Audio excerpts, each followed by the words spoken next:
And this river you are seeing is the Ajugudu River. Ajugudu River. This water used to be very, very dirty during the dry season, and especially when the farm was still uh, under construction. When this part of the river across the goat house has not been cleared. In fact, most times when we come to the farm to come and walk, they would have defecated on the edges of the river. The same water they are drinking. The same water they are drinking. They would have defecated across these boundaries. All these places, they would have defecated. And when it rains, it brings it down to the river. And I can say there is one disease they called sobia in those days. It enters the leg of anybody that has wound, and then it becomes a disease that will not be able to, heal up. The parasite continues living in the host body in a parasitic way, whereby it's only the parasite that derives, the concept of parasitism.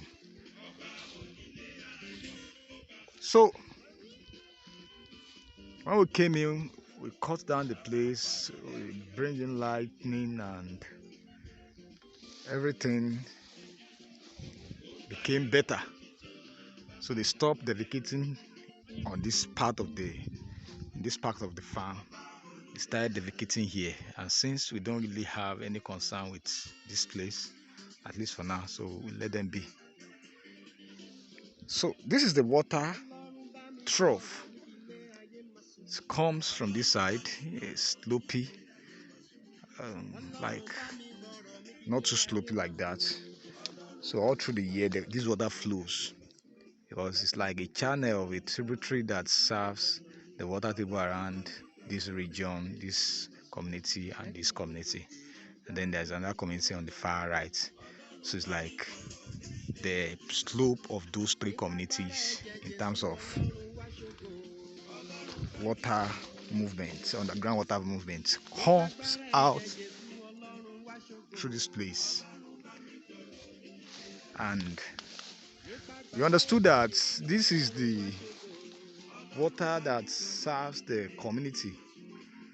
If we chose to be using it with them in a commercial way, this water here, if we chose to be using it with them in a commercial way, there is no way we are not going to have problems.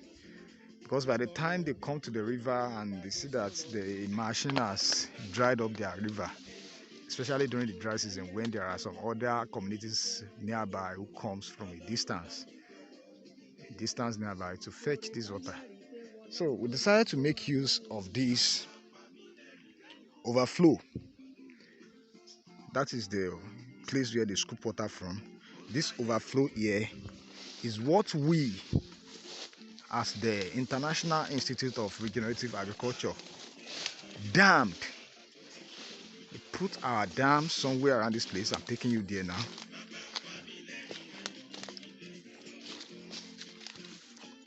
Yes, we dam it here. We dam the water on the hedges, and then we diverted it. Even though it's still under construction, but we've done, let me say, 75% of what needed to be done.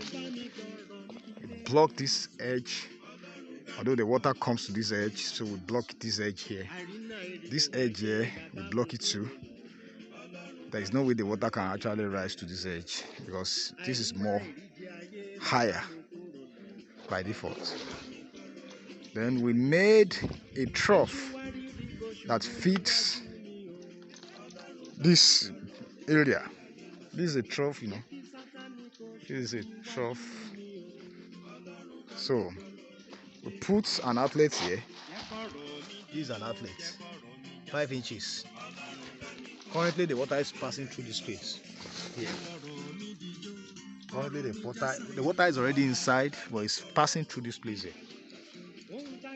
So the concept is, by the time that water comes to this point, it will rise to this level. The idea is that the water will rise to this level here. You can see this level here serves that reservoir over that place. It serves that reservoir over that place.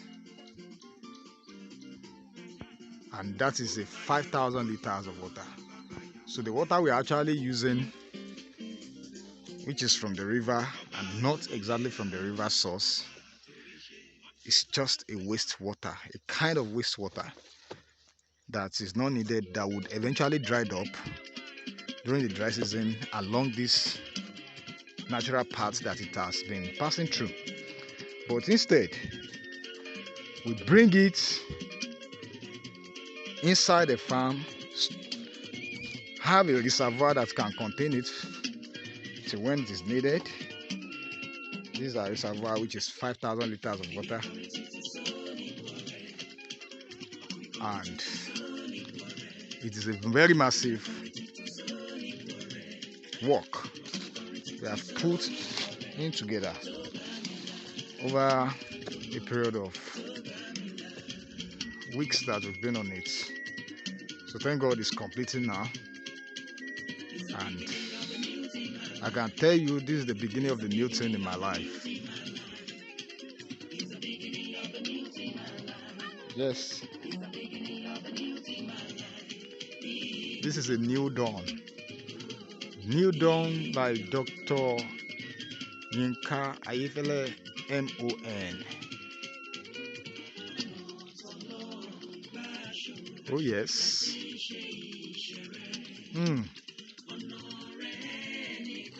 Kò sẹ́ni tó mọ̀ ọ́. Àwa married ni.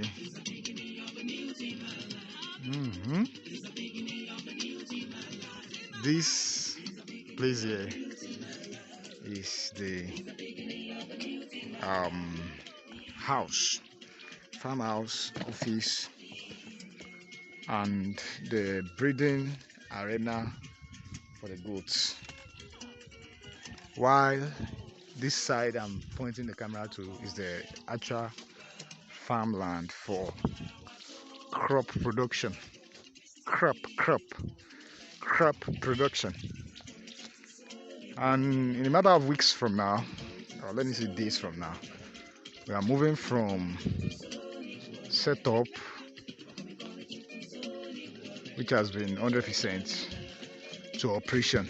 Although we've been doing skeletal operations for a while now, we have birds that we brought, we've been maintaining. We have goats that we brought, we've been maintaining. And a lot has happened over the period of time that we've been here. Of course, most of it are documented, dropped on this channel. So it's just a journey that we started together, and we understood that as a journey that we started together, we cannot entirely do it. And that was the reason why we have this channel. At the point in time, we know some of you will want to consult us, want to invest. We have all those options. Yes, these are some of the animals that we brought. Yes.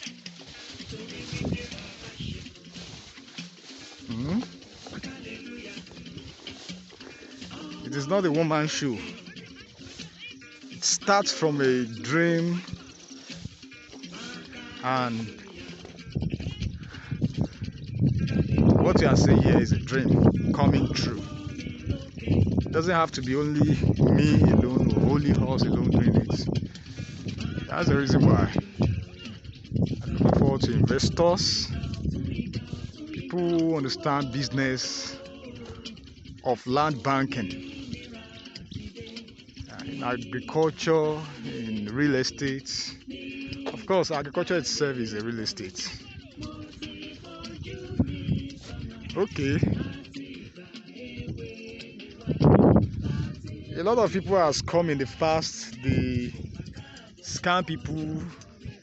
They want to tell you or show you how to make money in agriculture. They don't have basics, they don't have experience, they don't have anything that it takes. They just put like 95% of their capital into advertisements, and then they gain popularity within a short period of time, all that kind of thing. And they scam you people, and of course, very many of them are living large today. Some of them ask court cases. But you know how judiciary system works in this country.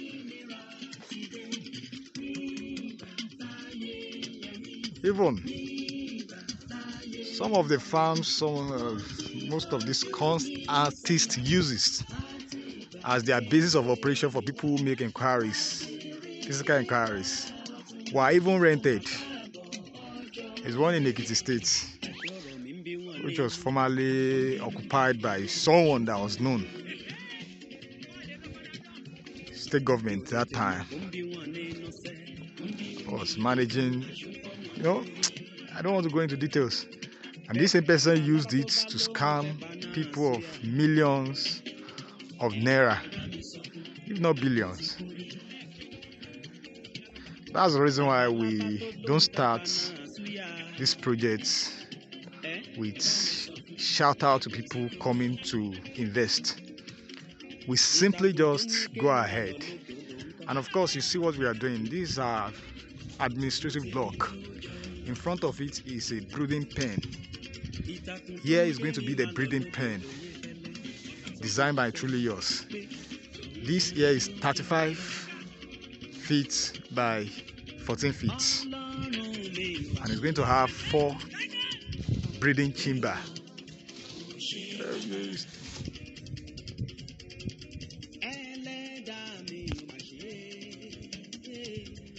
It's going to have 4 breeding chambers. This here is 35 feet by 14 feet. Why this place you are seeing now is 10 feet by 30 feet. So it's going to have, this one is going to have 3 chambers, as you can see from the front. We are going to have a biosecurity system through this entrance, the only entrance that enters here and exits here. This one too. I have 2 chambers.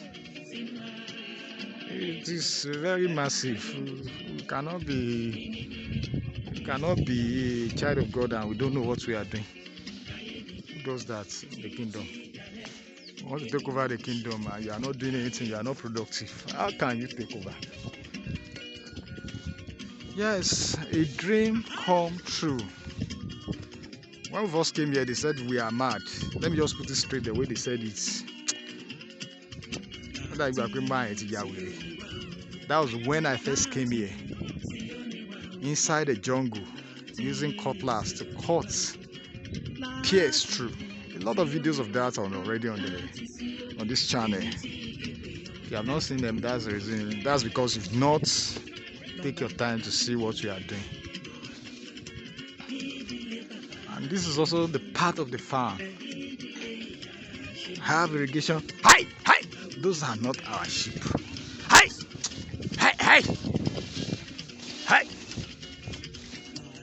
Let me just leave it for them.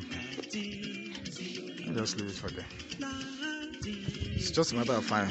We are going to have more nets that will stop intruders like this. So